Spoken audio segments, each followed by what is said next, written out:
Good morning students. आज हम chemistry में 4th चैप्टर बिलियन के अणु संख्या गुणधर्म एवं असामान्य अणुभार में हिमांक में अवनमन पढ़ेंगे। आप जानते हो कि बिलियनों के अणु संख्या गुणधर्म 4 प्रकार के होते हैं। नंबर फर्स्ट, वासुदाव का आपेक्षिक अवनमन। सेकंड, क्वथनांक में उन्नयन। थर्ड, हिमांक में अवनमन। फोर्थ, परासरण दाब। हम इस चैप्टर में पहले ही बिलियन के अणु संख्या गुणधर्म के फर्स्ट एंड सेकंड टाइप पढ़ चुके हैं। आज हम बिलियन के अणु संख्या गुणधर्म का तीसरा प्रकार हिमांक में अवनमन पढ़ेंगे। हिमांक फ्रीजिंग पॉइंट वह ताप जिस पर किसी द्रव की वाष्प का वाष्पदाब उसकी ठोस अवस्था के वाष्पदाब के बराबर हो जाता है, हिमांक कहलाता है। हिमांक वह निश्चित ताप है जिस पर किसी द्रव की वाष्प का वाष्पदाब उसकी ठोस अवस्था के वाष्पदाब के बराबर हो जाता है। अर्थात हिमांक वह निश्चित ताप है जिस पर कोई द्रव ठोस अवस्था में परिवर्तित होता है। हिमांक में अवनमन। हिमांक में अवनमन जब किसी शुद्ध विलायक में कोई अवाष्पशील विलेय मिलाया जाता है तो विलयन का हिमांक कम हो जाता है। उसके हिमांक में हुई यह कमी हिमांक में अवनमन कहलाती है। जब किसी शुद्ध विलायक में हम कोई अवाष्पशील विलेय मिलाते हैं तो विलयन का हिमांक घट जाता है या कम हो जाता है।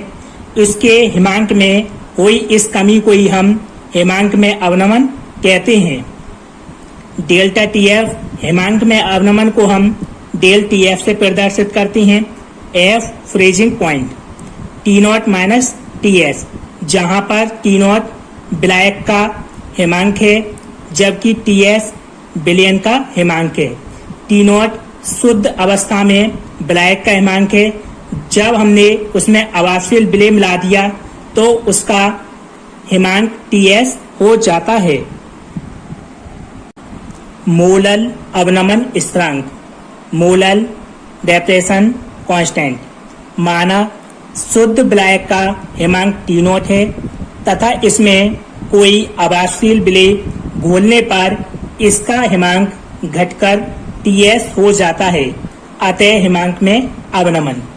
माना कोई शुद्ध विलायक है जिसका हिमांक टी नॉट है, जब हम इसमें कोई अवाष्पशील विलेय मिलाते हैं तो इसका हिमांक घट जाता है और इसका हिमांक घटकर टी एस हो जाता है।